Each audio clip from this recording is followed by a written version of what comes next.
All right. So good evening, everyone. For those who don't know me, my name is John Khan.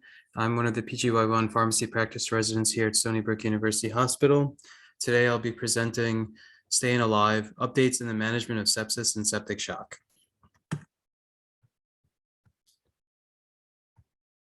So for disclosures, I have no disclosures to disclose. So the objectives for today are explain the pathophysiology, signs and symptoms of sepsis and septic shock, summarize the elements of initial resuscitation in the management of sepsis, and explain their implications on mortality, identify which types of hemodynamic support and adjunctive therapy is appropriate based on clinical practice guidelines and peer-reviewed literature, and develop a patient-specific pharmacotherapy regimen for the early management of septic shock. So for us to begin our presentation, I just wanted to provide you guys with a patient case that you can keep in the back of your mind throughout the presentation. And towards the end of the presentation, we'll circle back to it. So this is ED provider note. NJ is a 70-year-old Caucasian female who presents from a skilled nursing facility. She comes in today with a chief complaint of fever, altered mental status, worse than her baseline, and nausea with vomiting for the last 4 days. She is known to have cerebral palsy and is minimally verbal at baseline. She's noted to have a chronic suprapubic catheter in place secondary to the history of neurogenic bladder and several prior infections with Pseudomonas and MRSA in the past. Her past medical history is schizophrenia, COPD, seizure disorder, spastic quadriplegia, GERD, diabetes, hyperlipidemia, hypertension, cerebral palsy, and dysphagia. Her vitals on presentation are blood pressure of 93/35 with the mean arterial pressure of 54. Her pulse is 118 beats per minute, respiratory rate of 22, temperature of 103.5, oxygen saturation of 96 on room air. Here's her basic metabolic panel for your perusal. I'll just give you a minute to go over it.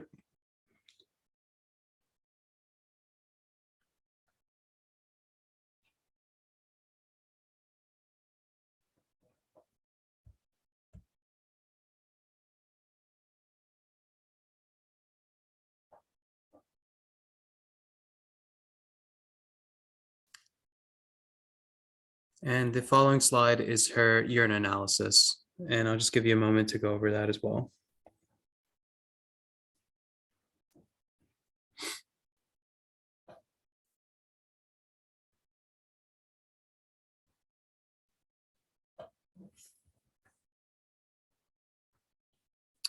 Okay, so sepsis is defined as a life-threatening organ dysfunction due to dysregulated host response to infection. It affects millions of people around the world each year, killing as many as 1 in 5 globally. As many as 80% of sepsis deaths could be prevented with rapid diagnosis and treatment. Mortality from sepsis increases 8% for every hour that treatment is delayed. 19% of patients hospitalized with sepsis need to be rehospitalized within 30 days. So just getting into the pathophysiology of sepsis.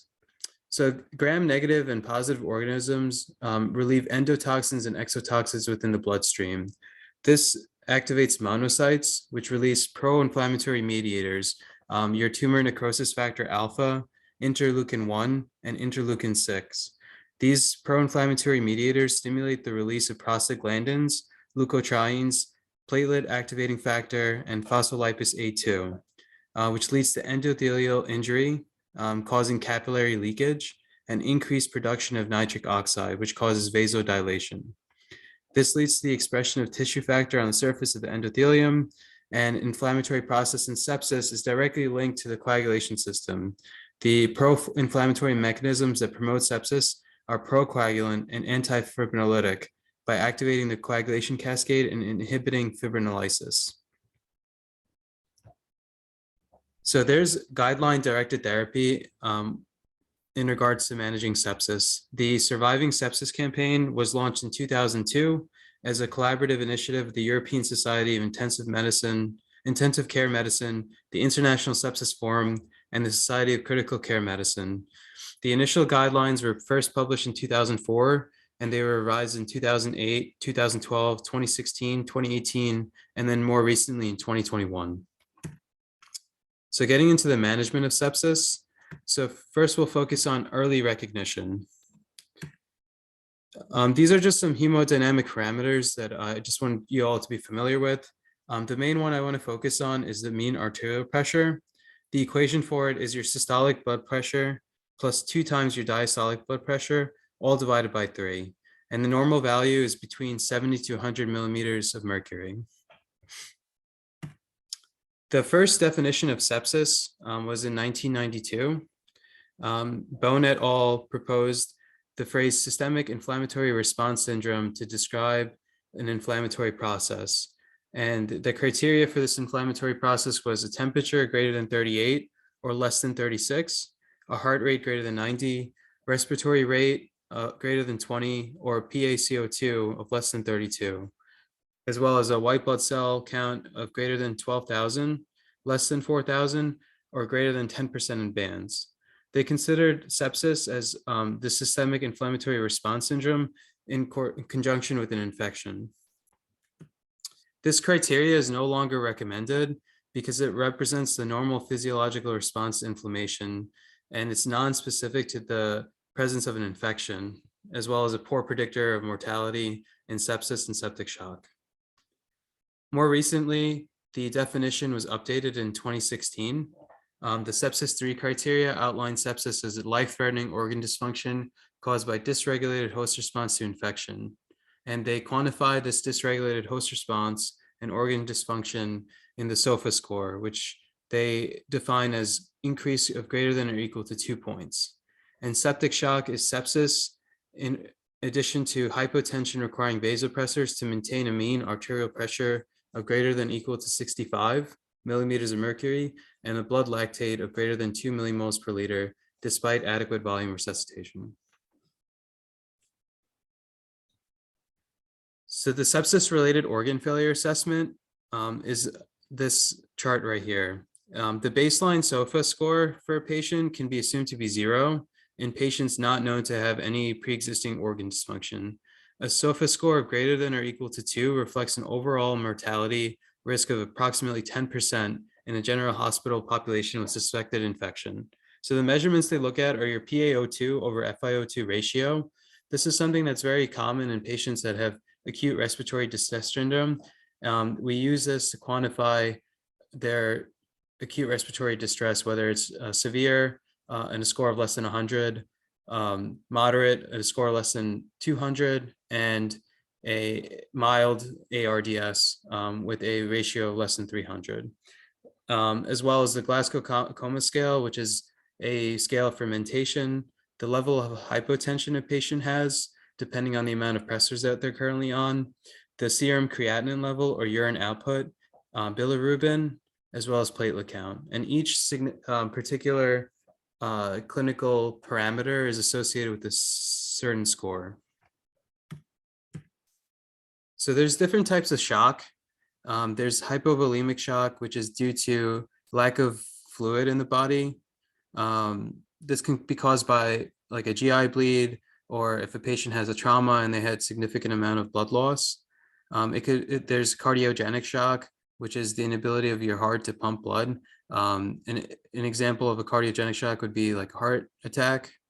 An obstructive shock is would be caused by something like a massive pulmonary embolism, which restricts blood flow from your heart. And a distributive and vasodilatory shock would present as something similar to sepsis. So we'll focus on this distributive and vasodilatory shock for this talk.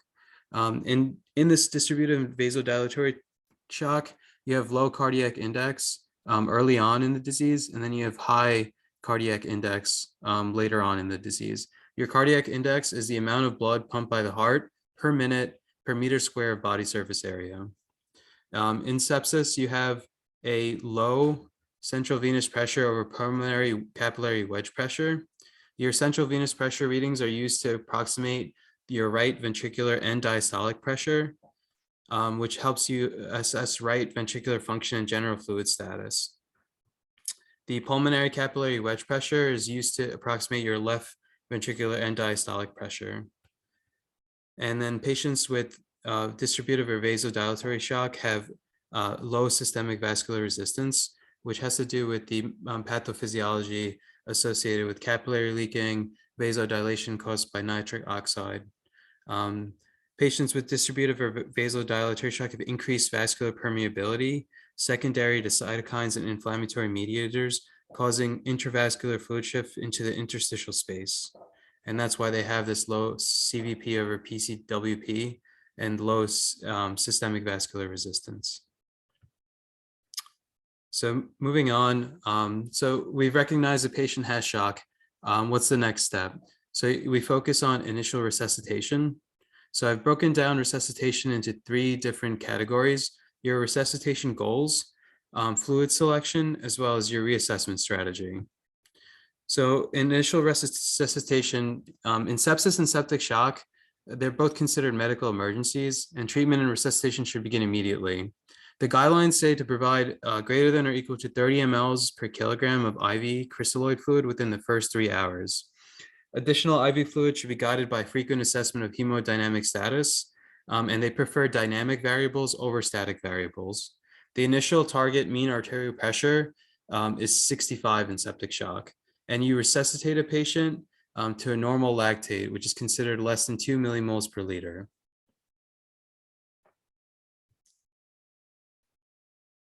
So what parameters are we looking at when we're resuscitating a patient? It's multivariable. We've mentioned mean arterial pressure of greater than or equal to 65, as well as a lactate less than 2. But prescribers can also look at central venous pressure ranging from 8 to 12 millimeters of mercury, or even higher in patients that are mechanically ventilated. It could be between 12 to 15 millimeters of mercury. Urine output of greater than or equal to 0.5 mLs per kilogram per hour. Capillary refill time of less than 2 seconds, as well as your central venous oxygen saturation of greater than or equal to 70% from your superior vena cava, as well as 65% in your pulmonary artery.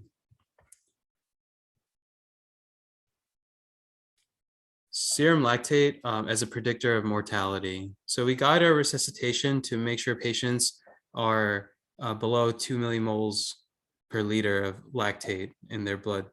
And the reasoning behind this is lactate is associated with increased mortality. So higher your lactate level, the more likely a patient is to pass away from their sepsis. Shapiro et al. Did a study where they looked at the specific lactate value in patients, and they found that if the lactate value is greater than 4, then the mortality rate was 28.4%.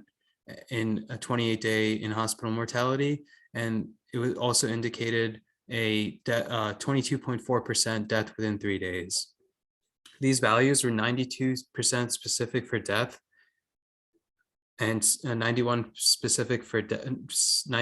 specific for death within 3 days.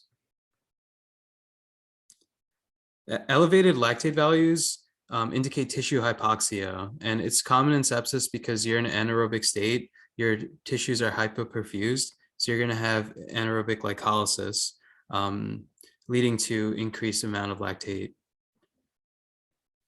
But lactate itself isn't the ideal method behind resuscitation. In this most recent study, Andromeda Shock Trial, it was a multi-center randomized control trial where they looked at 424 adult patients with septic shock. And the goal of the study was to target a capillary refill time of less than 3 seconds versus guiding resuscitation with lactate levels.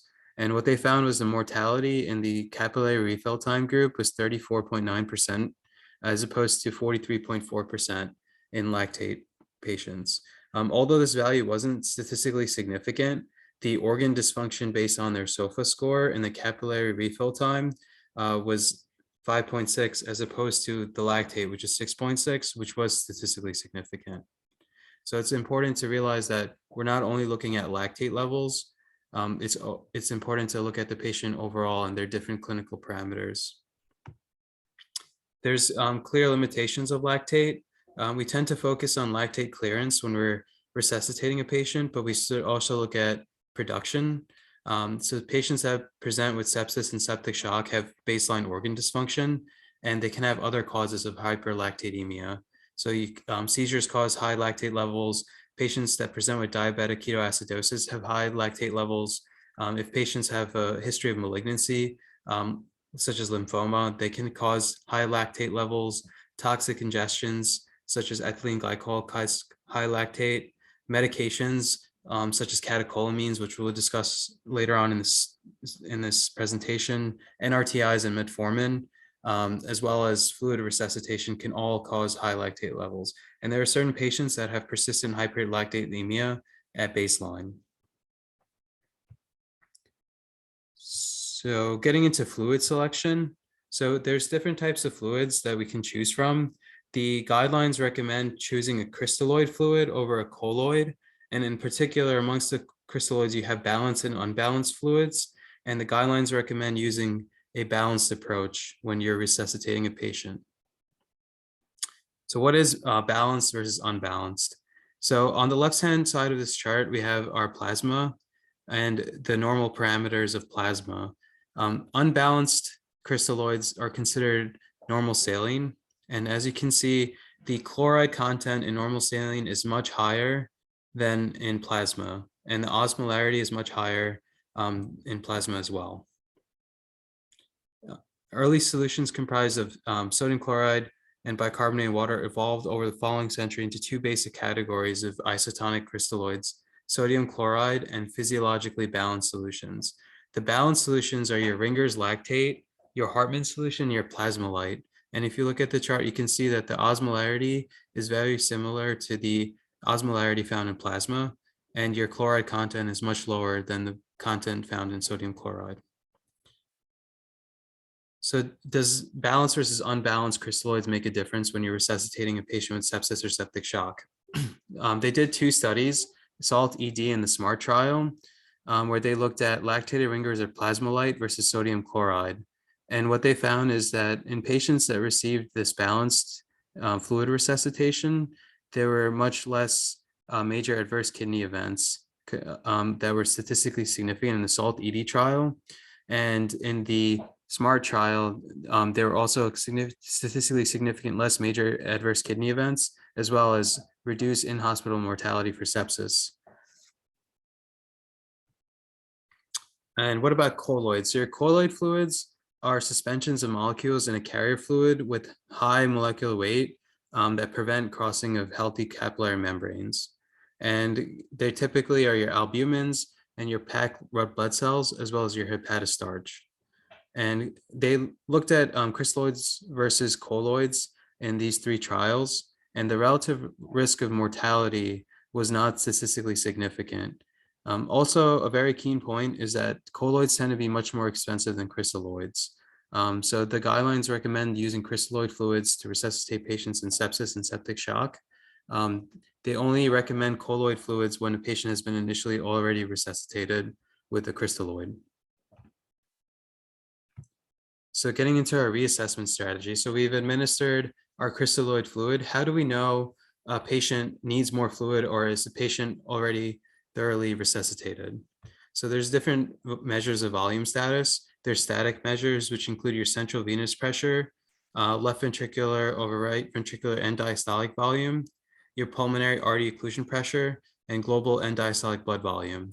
And there's dynamic parameters such as your stroke volume variation, pulse pressure variation, inferior vena cava variability and collapsibility index, as well as dynamic techniques such as your passive leg raises and fluid bolus. For this presentation, I want to focus on the inferior vena cava variability and collapsibility index, as well as passive leg raises, because these are two techniques that I saw in the MICU during my rotation. So passive leg raises essentially is exactly what it sounds like. You have a patient in a basal position and you lift their legs in a passive leg raise position. And what they measure is the change in pulse pressure. So it's your systolic blood pressure minus your diastolic blood pressure. And if that value is greater than or equal to 9%, it indicates that the patient is fluid responsive. So they can be further fluid resuscitated. And then the other common technique used in the MICU is inferior vena cava collapse. So this is a collapsibility index where they take your max inferior vena cava diameter and they subtract it by your minimum IVC diameter. And they take that all over your max IVC diameter and multiply it by 100. This is done via ultrasound. And if a patient is fluid responsive, then if the value is 50 to 100% collapse of the IVC, and the goal is to resuscitate the patient until you visualize only 30% collapse of the IVC. And these dynamic parameters are what's preferred in the SEC guidelines for sepsis and septic shock, as opposed to the static measures of volume status, such as your central venous pressure. So moving on, managing of sepsis, we have antimicrobial therapy and source control. So we have to view the pathogens that are commonly associated with sepsis. We have gram-positive organisms, which account for 40 to 50% of all cases. Common isolates include your Staphylococcus aureus, Strep pneumo, Coagulus negative Staphylococcus, and Enterococcus. And you have gram-negative organisms as well. Gram-negative organisms are more likely to cause septic shock than gram-positive organisms, and they have higher mortality than gram-negative organisms. And then fungal infections can occur, especially if patients have risk factors such as abdominal surgery, current TPN use, if they have a hematologic malignancy, and if they have chronic indwelling bladder catheter. And the most common species are your Candida species, but it can also include your Cryptococcus, Coccidioides, and Aspergillus.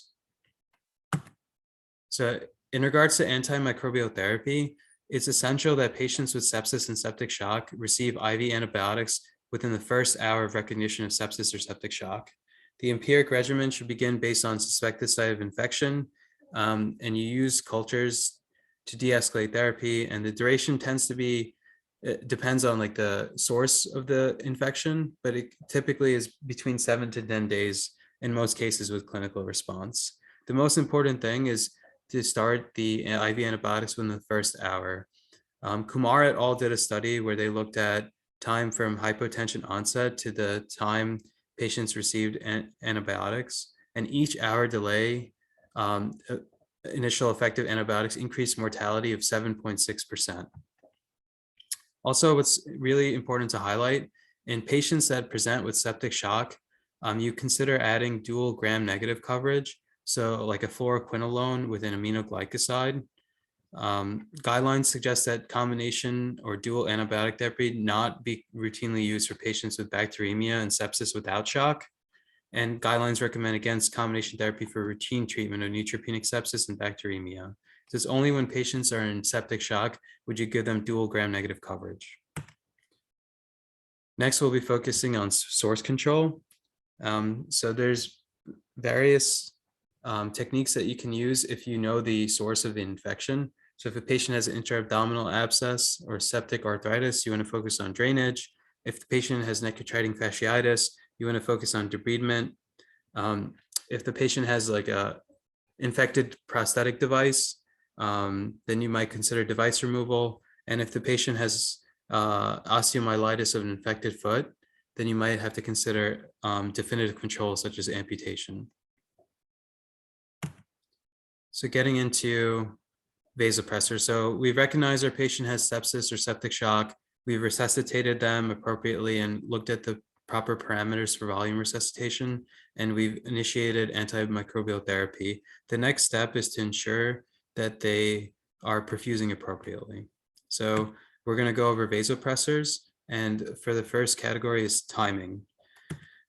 So in the sensor trial, it was a phase 2 single center randomized double-blind placebo-controlled trial where they looked at 310 adult patients with sepsis and hypotension. And the intervention was early norepinephrine versus usual care. And what they found is patients that received norepinephrine early or vasopressors earlier on had a lower, had a higher shock control rate. The shock control rate was defined as an achievement of a mean arterial pressure of greater than 65, a urinary output of greater than or equal to 0.5 mLs per kilogram per hour, and a lactate decrease of 10% at least 6 hours after diagnosis. Also, patients that received norepinephrine earlier on had less pulmonary edema and new onset arrhythmia in the early norepinephrine group. So how do we know which vasopressors we should select? So as we all know, there's various vasopressors. You have norepinephrine, which primarily works on your alpha as well as your beta 1 receptors. You have vasopressin, which works on your vaso 1 receptor, epinephrine, which primarily works on beta 1, beta 2, as well as alpha, phenylephrine, which is entirely alpha receptor based, dopamine, which is dose dependent. So initially at lower doses, it works on your dopa receptor, but as you progress in dosing, it works on your beta 1 and eventually your alpha as well. And dobutamine is an inotrope, and it works primarily on beta 1, beta 2, and alpha receptors. So how do we know which one of these vasopressors we would select first? So in the guidelines, norepinephrine is the first line agent in sepsis, and vasopressin is added to norepinephrine with the intent of raising the mean arterial pressure to target or decreasing the norepinephrine group, as well as epinephrine. Phenylephrine has limited research in sepsis, and its impact on clinical outcomes is unknown. So its use is very limited in this role. Dopamine used to be the first line agent, but patients were found to have higher risk of tachycardia and tachyarrhythmia than norepinephrine. And it's used as an alternative to norepi in highly selected patients, patients that are low risk for tachyarrhythmia or have an absolute or relative bradycardia. Dobutamine is recommended in patients who show evidence of persistent hypoperfusion despite adequate fluid loading and have evidence of cardiogenic shock. So how do we know when to which vasopressors to discontinue once a patient has been clinically stable? Is it your second line agent, the vasopressin, or your first line agent, the norepinephrine? So in a two-staged individual patient level meta-analysis, they looked at 6 studies, including 957 patients in the recovery phase of septic shock, and they compared outcomes based on the timing of discontinuation of norepinephrine versus vasopressin. And what they found is that there was clinically significant hypotension when prescribers discontinued vasopressin first, as opposed to norepinephrine. However, there was no difference in short-term mortality, ICU, and hospital lengths of stay. So in order to avoid this clinically significant hypotension, it's recommended that when you're discontinuing vasopressor therapy, that you discontinue vasopressin first. I apologize, you discontinue norepinephrine first to avoid the clinical significant hypotension. Moving on, we have corticosteroids. So corticosteroids and septic shock. So septic shock causes vasoplegia, which causes like an inflammatory response where you have these prostaglandins, cytokines, and interleukins, and increased nitric oxide and prostacyclin synthesis. And typically you have activation of the HPA axis, which releases cortisol. The role of cortisol is to reduce the effects of nitric oxide and potentiate the effect of catecholamines on smooth muscle. So your angiotensin 2 and your vasopressin increase vasopressin synthesis and increase myocardial contractility. But what happens is when patients are critically ill, there's dysfunction of the HPA axis. So patients have low production of glucocorticoids and glucocorticoid resistance in systemic circulation. And you can diagnose patients with adrenal insufficiency doing a random versus a free cortisol test, ACTH stimulation test, as well as steroid responsive tests. There's no good way to quantify it, whether it's a high dose test or a low dose ACTH test. So in early studies of steroids for sepsis and septic shock, you have the INANE trial in 2002 with 299 patients that demonstrated short-term mortality benefit with IV hydrocortisone and fludrocortisone among patients with evidence of adrenal insufficiency on ACTH stimulation testing. In the Corticus trial, we had 499 patients investigated hydrocortisone in patients with and without adrenal insufficiency and found that they had a faster reversal of shock, but no benefit in either subgroup with suggestion of increased infection rates in patients that received the hydrocortisone. More recently, we had the Hypers trial, where it was adult patients with severe sepsis, but not in shock. And the main objective of the study was to see if corticosteroids can prevent the progression of sepsis to septic shock. So they had a continuous infusion of hydrocortisone 200 milligrams over 5 days, followed by dose tapering until day 11 versus placebo. And what they found is the development of septic shock within 14 days was similar in both groups. So it was not statistically significantly reduced in patients that received the corticosteroids, and there was no difference in time to septic shock or mortality. In the adrenal trial, we had a double-blind parallel group randomized control trial with 3,800 patients who received hydrocortisone infusion or placebo for 7 days or until death. And their primary endpoints are death from any cause at 90 days, which was not statistically significant in the hydrocortisone versus the placebo group. But the median time to shock reversal was significantly lower in the patients that received hydrocortisone. In the Process trial, it was a multi-centered, double-blind, 2x2 factorial randomized trial with 1,241 patients with septic shock, and the patients received hydrocortisone, 50 milligram IV bolus every 6 hours, with fludrocortisone 50 microgram tablet once in the morning for 7 days without tapering versus placebo. And in this study, the significant reduction in 90-day mortality in the patients that received corticosteroids versus patients that did not was statistically significant. So why is there a discrepancy in mortality between the adrenal and the Process trial? There's several variables that differ amongst the two studies. So the time to study drug in the adrenal study, the time to the patients receiving drug was 20 hours after shock onset, plus or minus 90 hours of standard deviation. In the Process trial, the time to study drug was within 24 hours. In the adrenal trial, there was less medical sepsis and less of a pulmonary source, and more patients receiving vasopressin. The dosing and the method of drug administration was different. One group in the Process trial received fludrocortisone. No one in the adrenal trial did. And then the respective studies look at 28 versus 90-day mortality. So what can we extrapolate from this study? That the ideal steroid dose, duration, and patient population is unknown, and further studies need to be done to clarify that knowledge. Overall, what can we extrapolate from the various studies that were done on corticosteroids?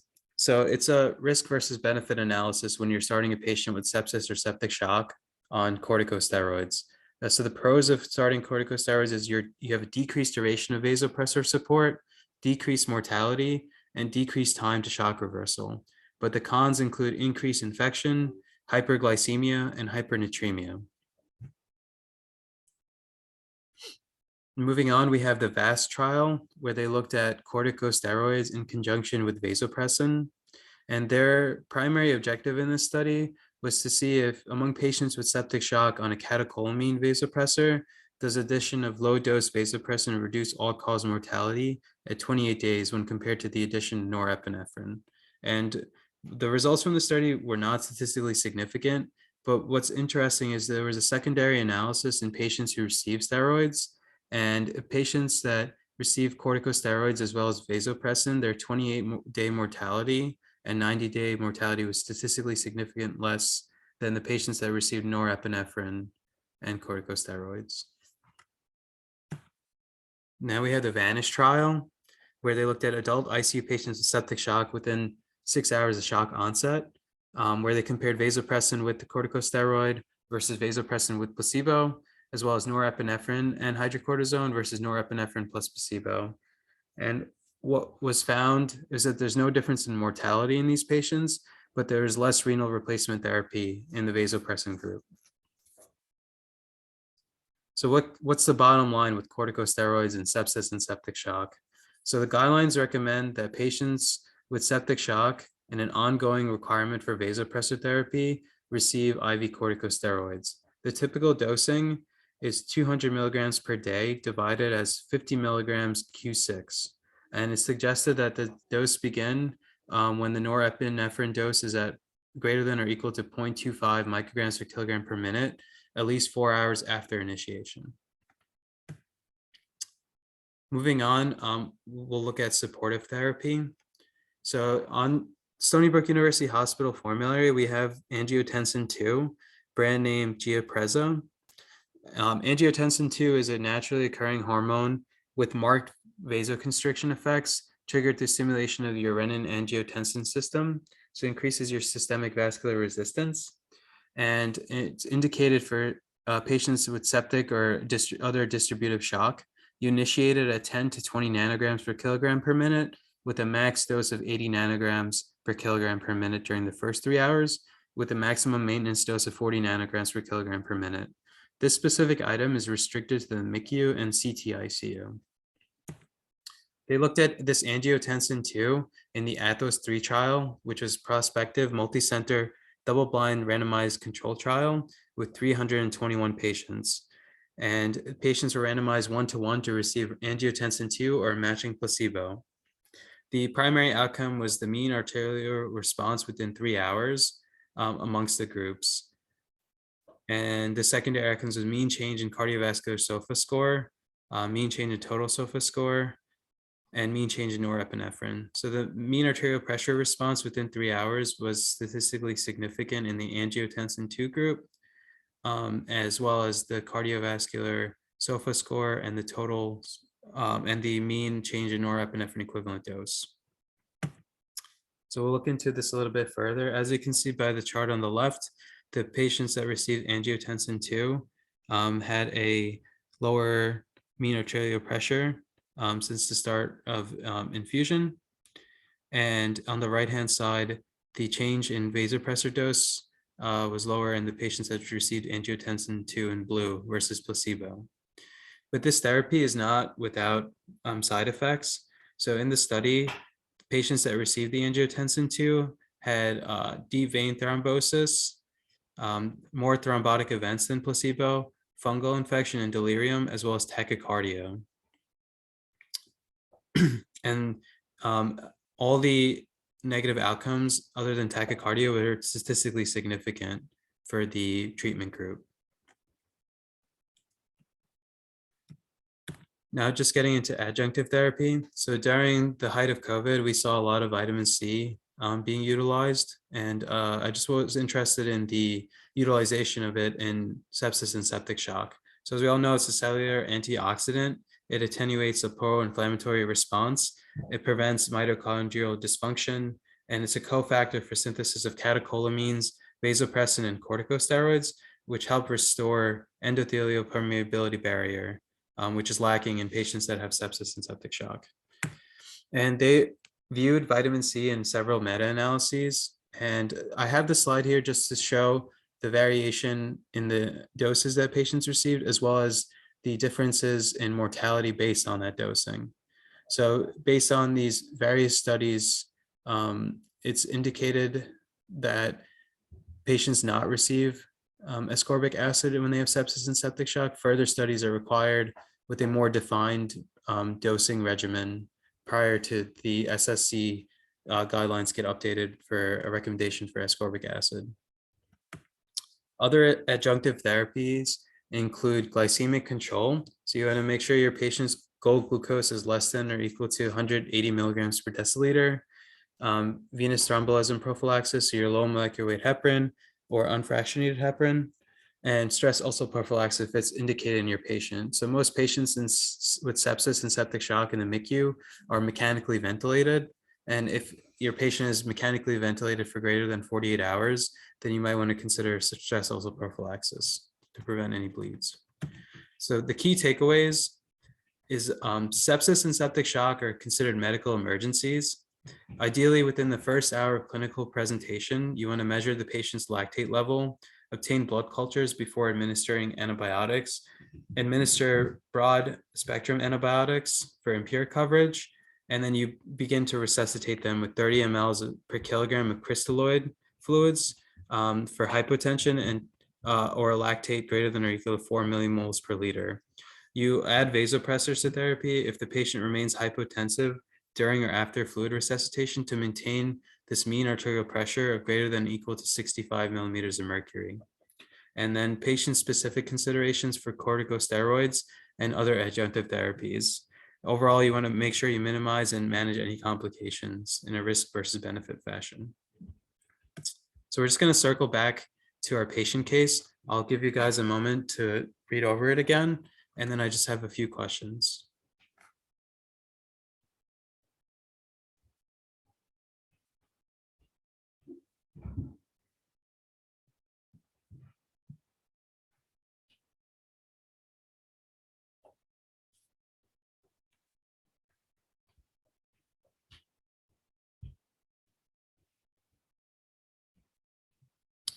I'm just going to get you guys your basic metabolic panel.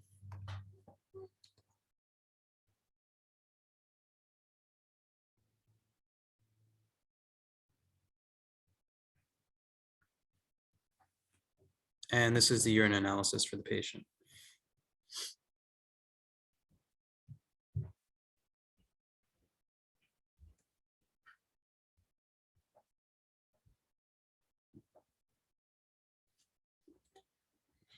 Okay, circling back to the case. So does this patient have sepsis or septic shock?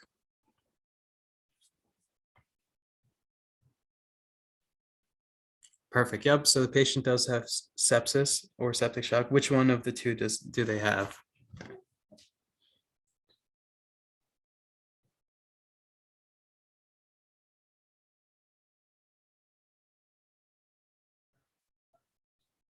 Yep, perfect. Patient has septic shock. Their mean arterial pressure is less than 65. Their blood pressure is 93 over 35. And then if you were to calculate the SOFA score, it's greater than or equal to 2. So the patient has sepsis, septic shock, based off that sepsis 3 definition. How would you manage this patient given their presentation? What are the first few steps?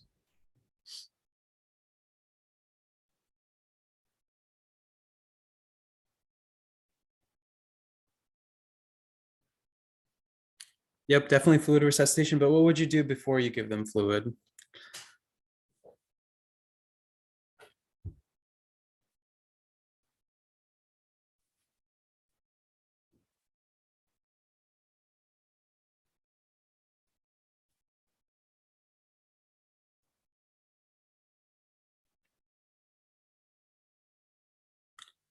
Exactly. Yep. So you would get a lactate level and a blood culture for the patient, and then you would start fluid resuscitation. Do you know the next step after fluid resuscitation?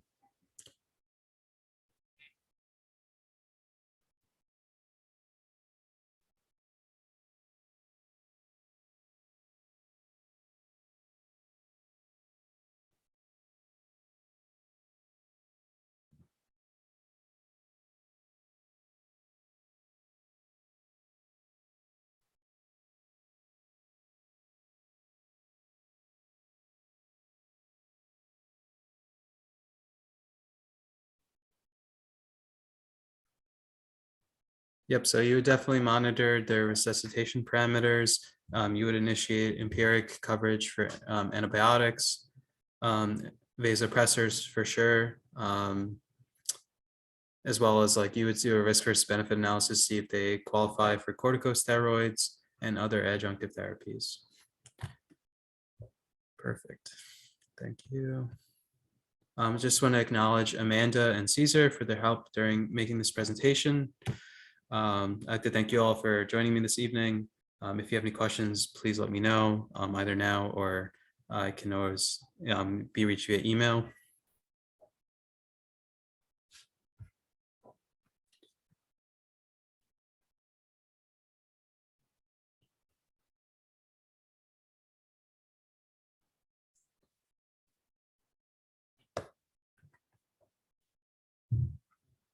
Sure. Yep.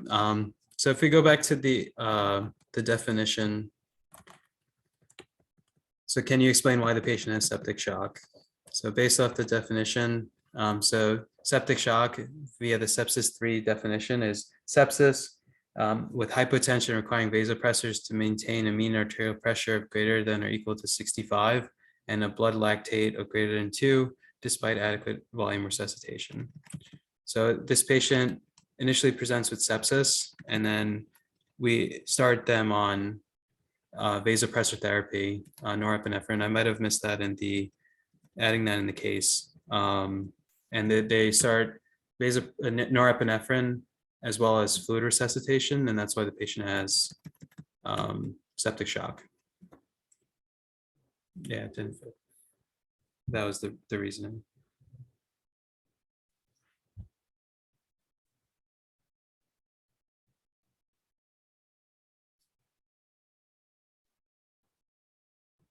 Any additional questions?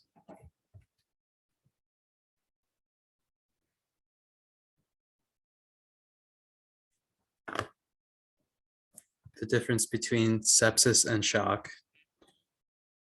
So if we go back to the sepsis 3 definition, so sepsis itself is this life-threatening organ dysfunction caused by dysregulated host response infection. And they quantified this organ dysfunction with the SOFA score, which is increased greater than or equal to 2 points. And shock is when you have sepsis, but then you also have hypotension that requires this vasopressor support to maintain your mean arterial pressure, as well as a blood lactate level greater than 2 millimoles per liter, despite like adequate volume resuscitation with the crystalloid fluid.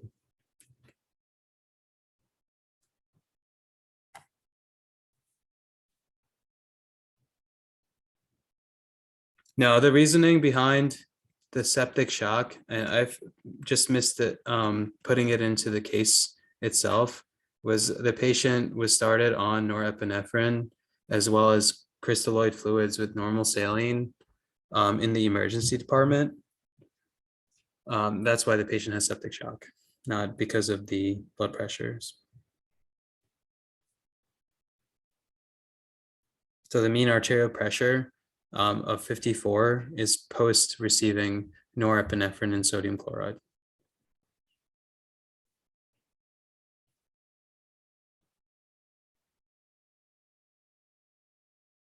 What if the patient normal MAP is below 65? Like a baseline mean arterial pressure of less than 65?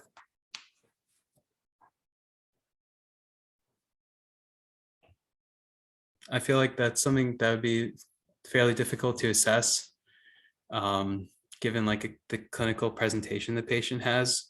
I don't know if the guidelines really outline for patients that have a baseline low mean arterial pressure, but I would still treat them as if they were a septic patient, given her altered mentation, her history with the several prior infections, the chronic suprapubic catheter that she has, as well as the high amount of lactate, 4.4 millimoles per liter that she presented with, as well as the urine analysis, which is positive for urinary infection. Good. So that's, sorry, I instead of typing, I thought I'd just talk about it. So when you explained the difference between sepsis and septic shock, you didn't refer back to the lactate. Does that answer your question? Can you hear me? Hello? Sounds good. Thank you all for joining. I appreciate it. And once again, thank you to Caesar and Amanda for their help during this presentation. And I hope all of you have a good evening. Thank you.